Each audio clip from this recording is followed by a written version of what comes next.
By election result ಬಳಿಕ ಕೈನಲ್ಲಿ ಅಲ್ಲೋಲ ಕಲ್ಲೋಲವಾಗುತ್ತಾ ಕಾಂಗ್ರೆಸ್ ನಾಯಕರೆಲ್ಲ ಇದೀಗ ಕಚ್ಚಾಟ ಶುರುವಾಗಿದೆ.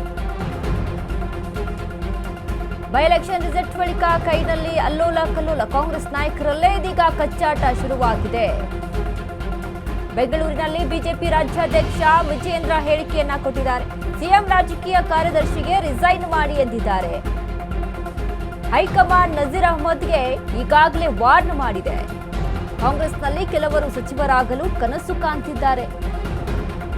ಫಲಿತಾಂಶದ ಬಳಿಕ ಇವರೆಲ್ಲರಿಗೂ ಜ್ಞಾನೋದಯ ಆಗುತ್ತೆ. ಜನ ಕಾಂಗ್ರೆಸ್ ಆಡಳಿತದ ವಿರುದ್ಧ ದಂಗೆ ಏಳುವ ಪರಿಸ್ಥಿತಿ ಇದೆ. ಉಪಚುನಾವಣೆ ವೇಳೆಯಲ್ಲಿ ಸಿಎಂ ಪಟಾಲಂ ಜೊತೆ ಠಿಕಾಣಿ. ಸೂಟ್ಕೇಸ್ ಹಿಡಿದು 8ರಿಂದ 9 ದಿನ ಬಾಗಲಕೋಟೆಯಲ್ಲಿ ಇದ್ರು. ಕಾಂಗ್ರೆಸ್ ಏನೇ ಮಾಡಿದ್ರೂ 2 ಕ್ಷೇತ್ರ ಬಿಜೆಪಿ ಪಾಲಾಗುತ್ತೆ. ಬಿಜೆಪಿ 2 ಕ್ಷೇತ್ರದಲ್ಲೂ ಗೆಲ್ಲುತ್ತದೆ ಎಂದ ವಿಜಯೇಂದ್ರ.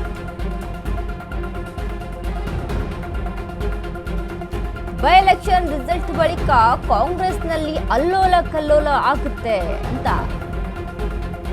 ಬಿಜೆಪಿಯ ರಾಜ್ಯಾಧ್ಯಕ್ಷ ವಿಜಯೇಂದ್ರ ಹೇಳಿಕೆಯನ್ನ ಕೊಟ್ಟಿದ್ದಾರೆ. ಈಗಾಗಲೇ ಕಚ್ಚಾಟ ಶುರುವಾಗಿದೆ ಕಾಂಗ್ರೆಸ್ನಲ್ಲಿ ಸ್ಥಾನಮಾನಗಳಿಗಾಗಿ. ಇನ್ನು ಬೈ ಎಲೆಕ್ಷನ್ 2 ಕ್ಷೇತ್ರದಲ್ಲೂ ಸಹಿತ ದಾವಣಗೆರೆ, ಬಾಗಲಕೋಟೆ 2 ಕ್ಷೇತ್ರದಲ್ಲೂ ಸಹಿತ ಬಿಜೆಪಿನೇ ಗೆಲ್ಲುತ್ತೆ. ಇವೆರಡು ಕ್ಷೇತ್ರಗಳು ಈ ಬಾರಿ ಬಿಜೆಪಿ ಪಾಲಾಗುತ್ತೆ ಅಂತ ವಿಶ್ವಾಸವನ್ನ ವ್ಯಕ್ತಪಡಿಸ್ತಾ ಇದ್ದಾರೆ ವಿಜಯೇಂದ್ರ. ಹೈಕಮಾಂಡ್ ರಾಜ್ಯದ ಮುಖ್ಯಮಂತ್ರಿಗಳು ವಿಧಾನಸೌಧವನ್ನು ಕೂಡ ಸಂಪೂರ್ಣವಾಗಿ ಮರೆತು, ಆಡಳಿತವನ್ನು ಕೂಡ ಸಂಪೂರ್ಣವಾಗಿ ಮರೆತು, ಬಾಗಲಕೋಟೆನಲ್ಲಿ 8-9 ದಿನಗಳು ದಾವಣಗೆರೆ ಬಿಡಿ, ದಾವಣಗೆರೆ ಬಗ್ಗೆ ಮುಖ್ಯಮಂತ್ರಿಗಳು ತಲೆ ಕೆಡಿಸ್ಕೊಂಡಿದ್ರು ಅಂತ ನನಗೂ ಕೂಡ ಅನಿಸಿಲ್ಲ. ಆದ್ರೆ ಬಾಗಲಕೋಟೆನಲ್ಲೇನೆ ಶತಾಯಗತಾಯ ಗೆಲ್ಲಬೇಕು ಅಂತೇಳಿ 8-9 ದಿನಗಳು ಮುಖ್ಯಮಂತ್ರಿಗಳು ತಮ್ಮ ಮಂತ್ರಿಮಂಡಲದ ಪಟಾಲಂನ್ನು ಕೂಡ ಕರೆದುಕೊಂಡು ಸೂಟ್ಕೇಸ್ಗಳನ್ನ ಹಿಡ್ಕೊಂಡು ಅಲ್ಲೇ ಇದ್ದದ್ದನ್ನ ತಾವು ನೋಡಿದ್ದೀರಿ.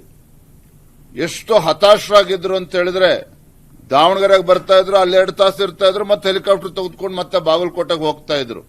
ನನಗನ್ನಿಸ್ತದೆ, ನಾನು ನಮ್ಮೆಲ್ಲ ಪಕ್ಷದ ಮುಖಂಡರು 2 ಕ್ಷೇತ್ರಗಳಲ್ಲಿ ಸಾಕಷ್ಟು ಪ್ರವಾಸನ ಮಾಡಿದ್ವಿ. ಅಲ್ಲಿರ್ತಕ್ಕಂಥ ವಾತಾವರಣ ನೋಡಿದಾಗ ನಿಶ್ಚಿತವಾಗಿ ಭಾರತೀಯ ಜನತಾ ಪಾರ್ಟಿ ಬಾಗಲಕೋಟೆ ಮತ್ತು ದಾವಣಗೆರೆ ದಕ್ಷಿಣ ಈ ಕಾಂಗ್ರೆಸ್ ಪಕ್ಷದಿಂದ ಕಿತ್ತುಕೊಳ್ತಕ್ಕಂಥ ಕೆಲಸದಲ್ಲಿ ನಾವು ಯಶಸ್ವಿ ಆಗ್ತೇವೆ. ದಾವಣಗೆರೆ ದಕ್ಷಿಣದಲ್ಲೂ ಕೂಡ ನಾವು ಗೆಲ್ತೇವೆ, ಬಾಗಲಕೋಟೆಯಲ್ಲೂ ಕೂಡ ನಾವು ಗೆಲ್ತೇವೆ ಅನ್ನೋ ವಿಶ್ವಾಸ ನಮಗೆ ಸಂಪೂರ್ಣವಾಗಿದೆ. ಈಗಾಗಲೇ ಕಾಂಗ್ರೆಸ್ನಲ್ಲಿ ಯಾವ ರೀತಿ ಕಿತ್ತಾಟ ಪ್ರಾರಂಭ ಆಗಿದೆ ತಾವು ನೋಡ್ತಾ ಇದ್ದೀರಿ. ದಾವಣಗೆರೆ ಸೋಲಿನ ಮುನ್ಸೂಚನೆ ಸಿಕ್ಕಿರ್ತಕ್ಕಂಥ ಕಾಂಗ್ರೆಸ್ ಪಕ್ಷ ಮುಖ್ಯಮಂತ್ರಿಗಳ ಒಂದು ರಾಜಕೀಯ ಸಲಹೆಗಾರನಿದ್ದಾರೆ, ಅವರ ರಾಜೀನಾಮೆನ ಪಡೆದುಕೊಳ್ಬೇಕು ಅಂತೇಳಿ ಕಾಂಗ್ರೆಸ್ ಪಕ್ಷದ ಹೈಕಮಾಂಡ್ ಈಗಾಗಲೇ ಸೂಚನೆಯನ್ನು ನೀಡಿದ್ದಾರೆ. 38ಕ್ಕೂ ಹೆಚ್ಚು ಎಂಎಲ್ಎಗಳು ಮತ್ತೊಂದು ಕಡೆ ಮಂತ್ರಿಮಂಡಲದ ವಿಸ್ತರಣೆ ಆಗಬೇಕು ಅಂತೇಳಿ ಈಗಾಗಲೇ ದೆಹಲಿಯಲ್ಲಿ ಬೀಡುಬಿಟ್ಟಿರುವಂತದ್ದು.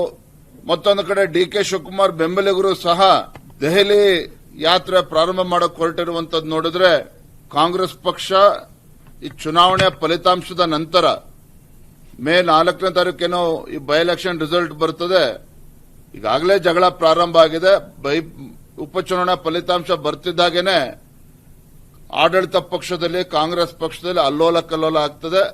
ಅದರ ಸ್ಪಷ್ಟ ಮುನ್ಸೂಚನೆ ಈಗಾಗಲೇ ನಿಮ್ಗೆಲ್ಲರೂ ಕೂಡ ಸಿಗ್ತಾ ಇದೆ. ರಾಜ್ಯದ ಮುಖ್ಯಮಂತ್ರಿಗಳು ವಿಧಾನಸಭೆ